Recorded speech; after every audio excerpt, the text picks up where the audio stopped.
Una noche de 1913, Carl Gustav Jung, un psiquiatra suizo de 40 años, tuvo un sueño inquietante. En su visión, una inundación oscura cubría toda Europa. Un diluvio torrencial arrasaba ciudades y campos, y sus aguas se volvían rojas como la sangre. Jung se despertó turbado. Aquel sueño apocalíptico se repitió varias veces en las semanas siguientes, cada vez con detalles vívidos de destrucción y caos. Meses más tarde, estalló la Primera Guerra Mundial. Jung quedó atónito. ¿Había presentido en sus sueños la catástrofe colectiva que se avecinaba? No era divino ni místico, pero aquella coincidencia lo marcó profundamente. No fue un caso aislado. En sus pacientes, Jung empezó a ver símbolos e imágenes que no venían de su historia personal. A veces recordaban mitos antiguos que nunca habían conocido. ¿De dónde salían esas imágenes? Esa pregunta lo llevó a una idea inquietante. Tal vez nuestra mente no se forma solo con recuerdos individuales. Tal vez hay un fondo compartido, más profundo, que seguimos habitando sin saberlo. A este fondo, Jung lo llamó inconsciente colectivo. En este video vamos a explorar qué significa y cómo puede iluminar fenómenos culturales tan reales como un mito que se repite, un sueño compartido o incluso el auge de movimientos sociales estremecedores.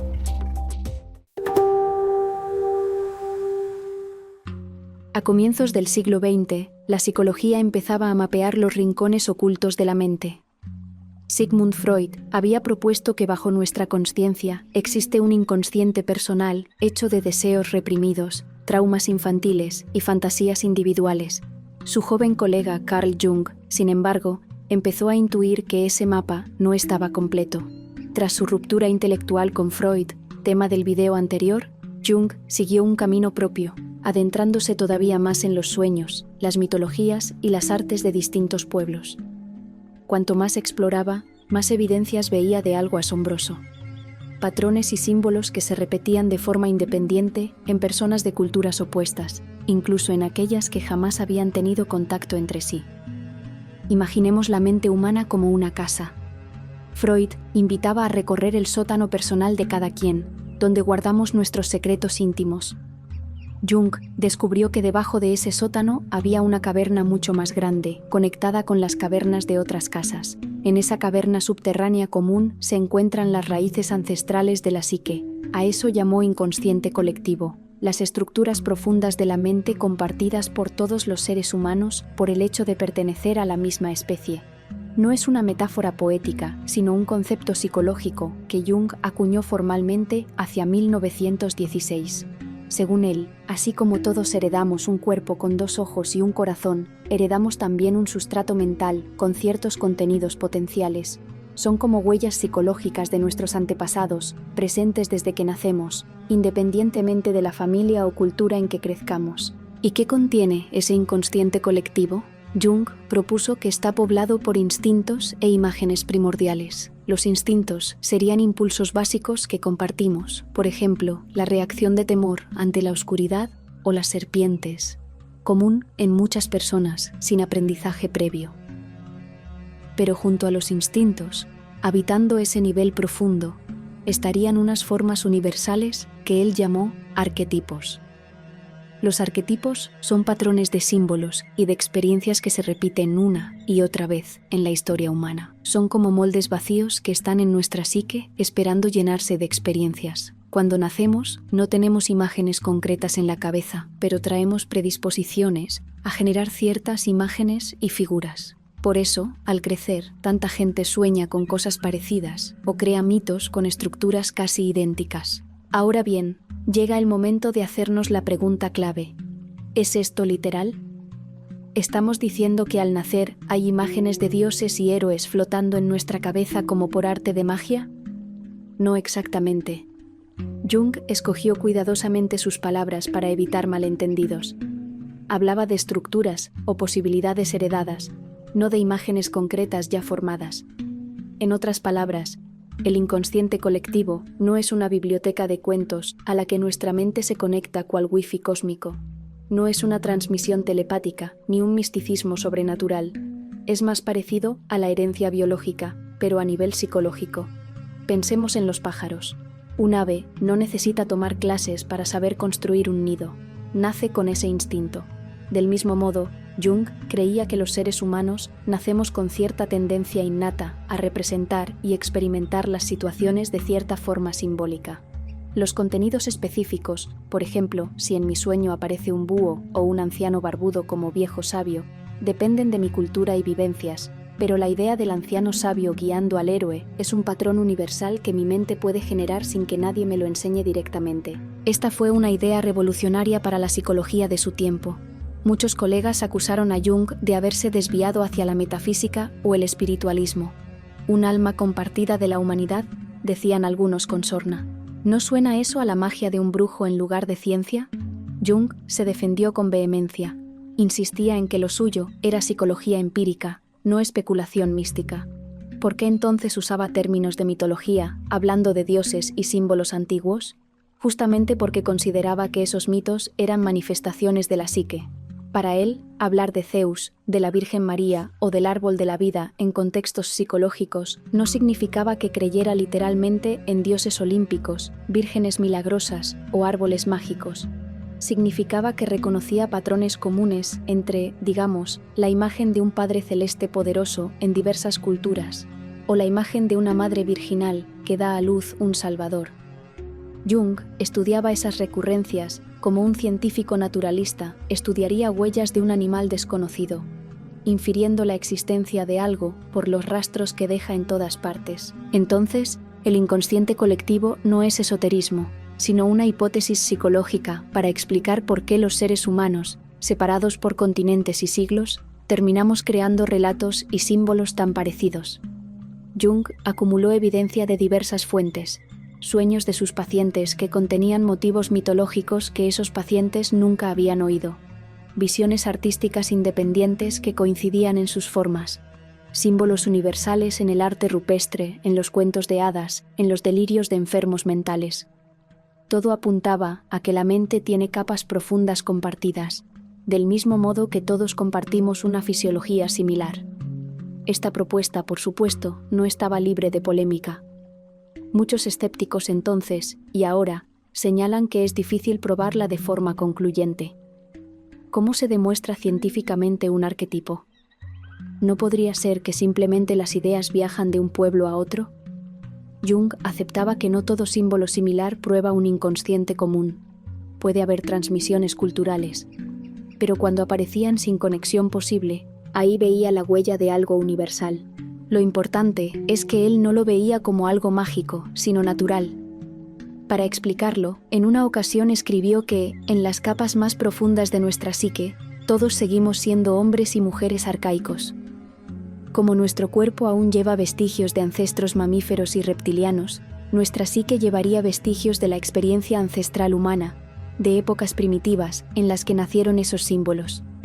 En suma, Jung imaginó el inconsciente colectivo como el fundamento sobre el cual se levanta nuestra mente individual.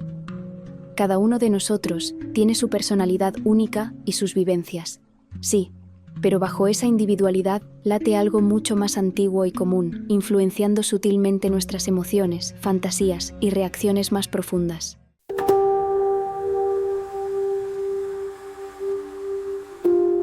Ahora que entendemos qué plantea el inconsciente colectivo, exploremos más a fondo sus habitantes principales, los arquetipos. Esta palabra puede sonar abstracta, pero en realidad todos nos hemos topado con arquetipos, aunque no los llamemos así. Son esas imágenes e historias que parecen pertenecer al mundo entero. Por ejemplo, pensemos en la figura de la Madre Protectora y terrible a la vez.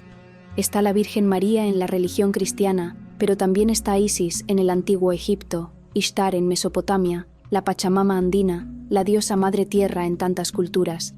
Cada civilización le da un nombre y un rostro, pero la idea esencial es la misma, una presencia materna ligada a la vida y a la muerte, a la nutrición y al misterio. Jung diría que todas esas son expresiones de un mismo arquetipo de la Gran Madre. Otro arquetipo omnipresente es el héroe. Desde Hércules hasta Luke Skywalker, pasando por el rey Arturo o Buda, encontramos narraciones donde un protagonista responde a la llamada de algo desconocido, atraviesa pruebas difíciles, desciende a un abismo peligroso y luego regresa transformado. trayendo algo valioso para su comunidad. Joseph Campbell, influido por Jung, llamaría a esto el viaje del héroe, reconociendo que es un patrón narrativo universal. Pero Jung lo atribuiría a un sustrato psíquico. Tenemos dentro de nosotros la predisposición a ver la vida como una aventura heroica potencial, a proyectar en figuras ejemplares, sean reales o ficticias, ese camino arquetípico de desafío, caída y redención. ¿Por qué nos conmueve tanto la historia del héroe? Quizá porque activa en nuestra psique esa plantilla antigua grabada más allá de nuestra conciencia. Los arquetipos en sí mismos no son imágenes detalladas ni cuentos concretos. Son como nudos de energía psíquica, tendencias a percibir y representar las experiencias de cierta manera simbólica. Un mismo arquetipo puede tomar infinitas formas. El trickster, por ejemplo, el embaucador travieso, puede aparecer como el dios Loki en los mitos nórdicos, como el zorro astuto en fábulas indígenas, o como ese amigo bromista y caótico que todos conocemos. La sombra puede manifestarse en nuestros sueños como un extraño perseguidor, en nuestros cuentos como un villano tenebroso, o en la vida real como aquello de nosotros mismos que negamos y proyectamos en otros. Cuando decimos, esa persona es malísima, a veces estamos viendo fuera lo que no queremos ver dentro. En definitiva, los arquetipos son como vasos vacíos que cada cultura y persona llena con imágenes propias, pero la forma del vaso viene de fábrica con la psique. Quizá todo esto suene muy intangible. ¿Cómo podemos visualizar un arquetipo? Jung sugería mirar el rico mundo de los símbolos y los mitos. Ahí los arquetipos se hacen visibles. Pensemos en los símbolos universales: el círculo, la cruz, la serpiente que se muerde la cola, la luz versus la oscuridad. Un símbolo universal suele señalar un arquetipo. Tomemos el círculo mandálico. Aparece en el arte sacro de India y Tíbet, en los rosetones de las catedrales góticas, en los dibujos espontáneos de pacientes en terapia alrededor del mundo. El círculo con un centro, mandala, parece ser expresión del arquetipo de la totalidad, de la búsqueda de la unidad psíquica. Jung descubrió que incluso personas sin formación artística dibujaban mandalas en momentos de crisis o de transformación interior, como intentando representar un orden interno. ¿Cómo sabían esas personas inventar un mandala similar a los de Oriente? Jung diría, no lo sabían conscientemente, fue el inconsciente colectivo a través de sus arquetipos el que ofreció esa forma. Un punto crucial es que los arquetipos con frecuencia escapan a nuestro control consciente. Actúan como fuerzas autónomas dentro de la psique. A veces se presentan en sueños o fantasías, dándonos mensajes en imágenes simbólicas. Otras veces, si los reprimimos u olvidamos por completo, pueden apoderarse de nosotros sin que nos demos cuenta.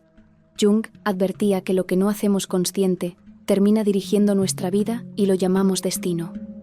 Por eso dio tanta importancia a prestar atención a los sueños, a las historias que nos atraen, a los símbolos que aparecen una y otra vez en nuestra imaginación.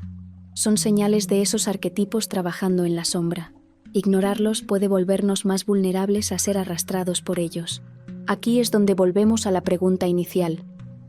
¿Esto implica algo místico o sobrenatural? No necesariamente. Jung solía aclarar que hablar de fuerzas interiores no es invocar fantasmas ni espíritus literales, sino reconocer que nuestra psique tiene autonomía parcial. Todos hemos experimentado alguna vez que una emoción o una idea nos tomó por sorpresa. Actuamos casi sin pensar y luego decimos, no sé qué me pasó. En el lenguaje junguiano podríamos decir, un complejo o un arquetipo se activó y tomó el volante por un rato. Así que, lejos de ver los arquetipos como entidades mágicas externas, Jung los veía como componentes estructurales de la mente humana. Claro, son componentes profundos y asombrosos, lo que les da un aura de misterio. Él mismo los describía a veces poéticamente, llamándolos los dioses interiores, para enfatizar su poder sobre nosotros. Pero inmediatamente aclaraba, esos dioses viven dentro de la psique, como personificaciones de nuestras propias fuerzas instintivas y simbólicas. En resumen, cuando decimos inconsciente colectivo, no estamos proponiendo que exista una nube mística a la que nos conectamos tipo avatar, ni una memoria de la que brotan espíritus guía. Estamos hablando de una condición psicológica innata. Nacemos con una estructura mental que predispone ciertas experiencias. Esa estructura es común a todos, por eso lo llamamos colectiva, y es inconsciente porque opera por debajo de la consciencia, en forma de impulsos, temores, imágenes espontáneas. Es una idea profunda, sí, pero no es magia, es naturaleza humana. Y aunque no podamos ver directamente ese inconsciente colectivo, podemos inferirlo al ver cómo emergen sus símbolos en nuestra creatividad, en nuestras pesadillas e incluso en grandes acontecimientos históricos. Veamos precisamente cómo esos arquetipos colectivos a veces despiertan y se manifiestan en el mundo real, para bien o para mal.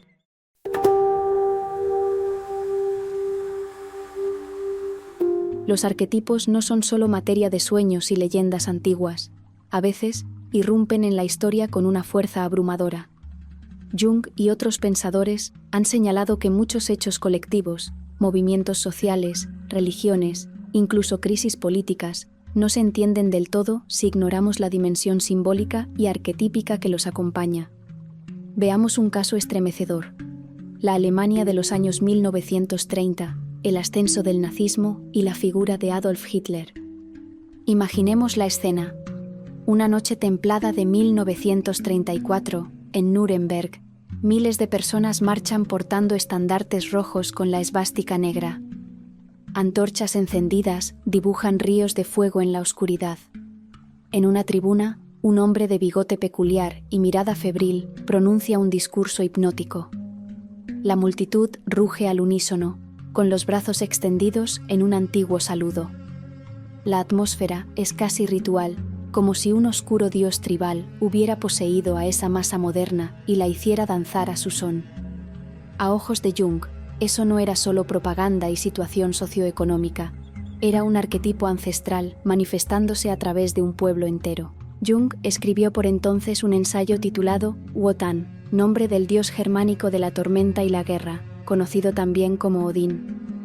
En la mitología nórdica, Wotan es una deidad furiosa, impredecible, que desata el frenesí bélico y la pasión irracional. Jung, observando la explosión de fanatismo en Alemania, se preguntó si de algún modo el arquetipo de Wotan había despertado en el inconsciente colectivo de la nación. Para dejarlo claro, no es que Jung creyera que el dios Odín literalmente bajó del cielo a meterse en el cuerpo de los alemanes. Era una metáfora poderosa para decir, una fuerza psicológica antigua, un patrón de comportamiento tribal y violento, se apoderó de la mente colectiva. Hitler, según Jung, carecía de personalidad individual real. Era más bien como un megáfono que expresaba la psicología de millones de alemanes. Lo llegó a describir como un hombre casi sin sustancia propia, una especie de máscara vacía ocupada por el espíritu de la época. Eso explicaría su capacidad de fascinar a las masas. Hitler decía exactamente lo que el inconsciente colectivo alemán ansiaba oír en aquellos años de resentimiento y caos. Se convirtió en el portavoz de la sombra y los anhelos ocultos de un pueblo herido tras la Primera Guerra Mundial. Una nación altamente educada y tecnológicamente avanzada cayó bajo el influjo de símbolos primitivos, runas, mitos de sangre y tierra, la idea de un destino manifiesto casi místico. En otras palabras, los dioses interiores no habían muerto, solo esperaban en la oscuridad y encontraron una oportunidad para posesionarse de la historia. Ahora viajemos a otro escenario, diferente en escala pero también revelador. California, 1969. En una época de hippies, psicodelia y amor y paz, ocurrió algo que pareció salido de una pesadilla colectiva. Un hombre llamado Charles Manson, con aspecto de gurú desaliñado y mirada penetrante, convenció a un puñado de jóvenes de que él era un elegido cósmico. Manson les predicó una extraña mezcla de pasajes bíblicos, letras de canciones de The Beatles y delirios propios.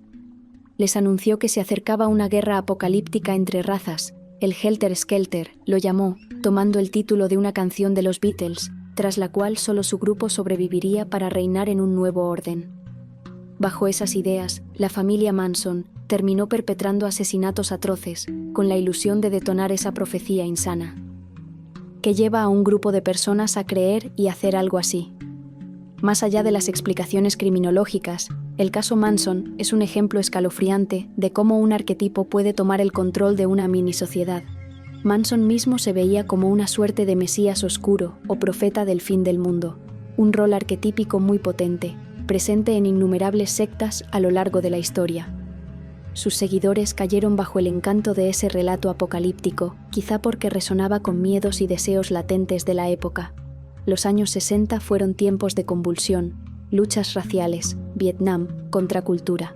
En el subconsciente colectivo de Estados Unidos bullían tanto esperanzas utópicas como temores catastróficos. Manson logró personificar, en su pequeño círculo, el arquetipo del líder visionario que promete salvación en tiempos oscuros, combinado con la sombra de la violencia. Como un trickster malévolo, manipuló símbolos, canciones, referencias bíblicas, para tocar las fibras sensibles de sus acólitos. Y estos, al dejarse poseer por la fantasía colectiva de Helter Skelter, perdieron todo sentido de realidad individual, actuando casi como instrumentos de ese mito destructivo. Tanto el nazismo como el culto de Manson ilustran una dinámica fundamental del inconsciente colectivo. Cuando los arquetipos se activan masivamente, la razón individual puede nublarse.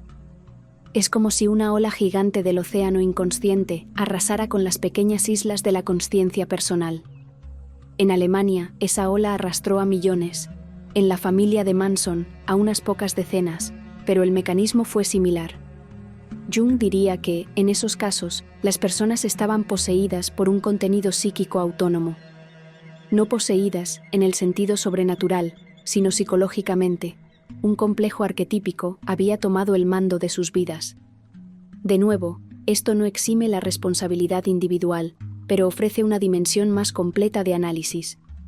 Si ignoramos el factor simbólico, nos quedamos perplejos ante la irracionalidad humana.